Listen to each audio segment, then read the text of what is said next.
So growing up, I grew up on a farm in the country. So I grew up in a big home, and Kent grew up in a detached home. So we're both come from living in that environment where you do have your own personal space and privacy. So when we moved out west, we lived in a very, very tiny space in an apartment building. And we learned very quickly that that kind of living wasn't for us. This house was my great-grandfather's long time ago, and it's been part of my family farm since. It's got all the qualities of a really old house. The basement's very unfinished. The beams in the basement are actually full-on trees with live bark that have just been hollowed out where need be to actually fit into the house. There's a giant cistern, so it's a big concrete box where they would used to store water. Yeah. Actually, you could probably consider us lucky that we actually have a concrete floor. Some farmhouses do actually have dirt floors, so I guess we're one step above where we could be, but everything else just down there is just pure concrete walls, and that's what's separating us from outside. Well, the most challenging thing for us is just the fact that it gets very cold in the winter. The walls are insulated, but the attic and the basement have no insulation, or what insulation was there deteriorated a long time ago. So we were looking at extremely expensive monthly oil bills to heat the place in the winter.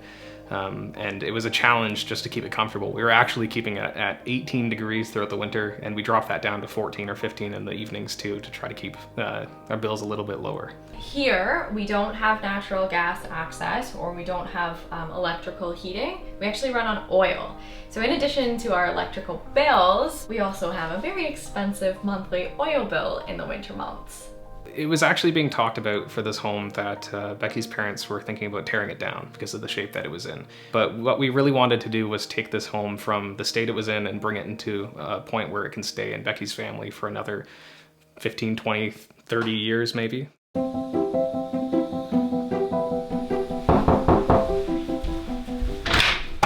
Hey, Bernie. Hey, Kent. How you doing? Good, thanks. Come on in. Yeah, Although thanks. it's not much warmer in here than it is outside. Well, it does feel kind of chilly. Yeah. Why don't we go for a walk and I'll show you around? Yeah, sure. Yeah, let's do that. Thanks.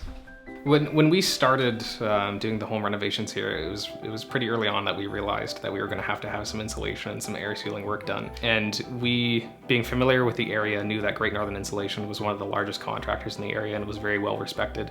And right from the get-go, it was our plan to speak to them about coming in to do the in-home assessment and figure out what needed to be done to improve the insulation and air sealing work for the home.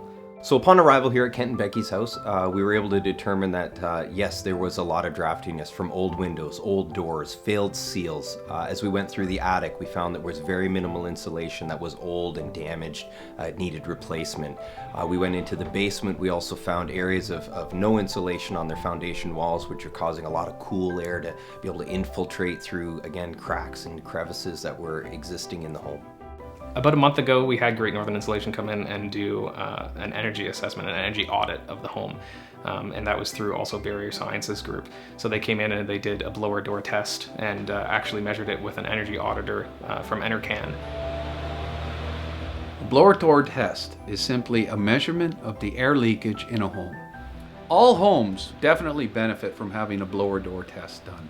Certainly in the case of an old home, in order to help us locate the leakage points so that we may go on to seal them up and make the house tighter and more comfortable. Hey, Rick, how's it going? Hi, Bernie. Good to see you again. Same here. So, you've completed the initial blower door test on Kent and Becky's house here. What kind of results were you getting? Well, let's have a look at the numbers, Bernie.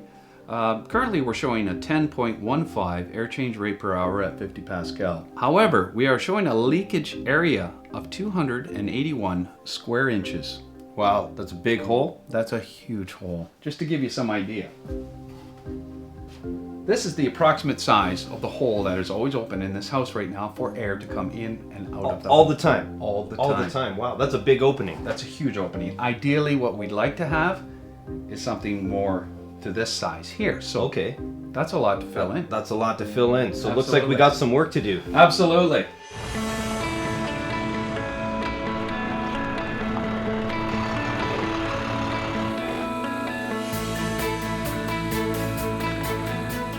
So immediately looking at what needed to be done in the attic, we had decided the best course of action would be to remove all of the existing insulation in the attic, spray down a polyurethane foam vapor barrier to act as an air seal. It also added some R value.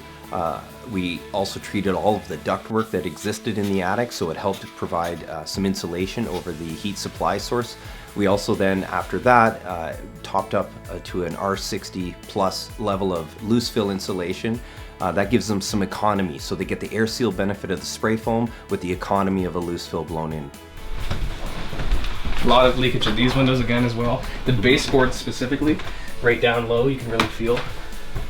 Yeah, absolutely. There's a lot coming through there. So one of the other things that we noticed that there was areas of exterior wall that were completely uninsulated. So during our investigation, we found by doing some investigative drilling into the walls that they were empty. It's definitely cold in this wall. So a lot of people ask us if it's possible to insulate their home without doing any serious demolitions like removing drywall or anything else. For this instance, we can definitely utilize the drill and fill application, either from the inside or the outside. Today for Kent's house, we're going to be using cellulose insulation for the drill and fill. This product is mold resistant, fire resistant, and vermin resistant. Great for this application. For Kent's house here, what we're going to do is we're going to take the saw and cut these sidings off. At that point, once the siding has been removed, we can then drill a hole through the substrate behind the siding. We can then inject the insulation through that hole and then can foam or plug the hole and put the siding back on.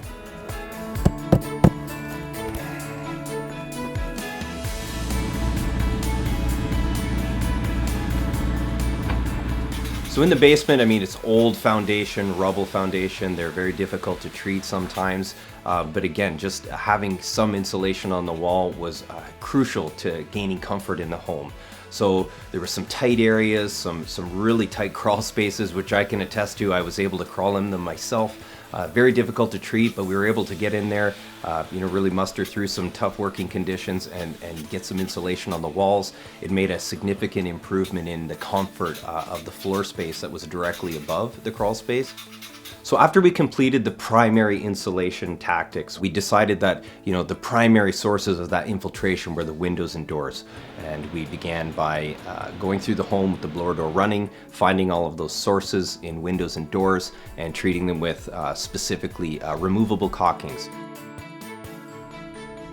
Phew! Well, Rick, been a long day air sealing. I tell you, this was a challenge of a house. Certainly for was. Sure. So I see you've been crunching some numbers. Yes, absolutely. How do we do? Well, the final numbers are in, Bernie, and I'm happy to announce 7.89 air change rate at 50 Pascal. All right, good. Now, that over the initial test that we took at the very beginning shows a 26% decrease in the amount of air infiltration. Good. Well, considering the age of the home, it's about 100 years old. The Yes. fact that the windows, doors are all original to the house.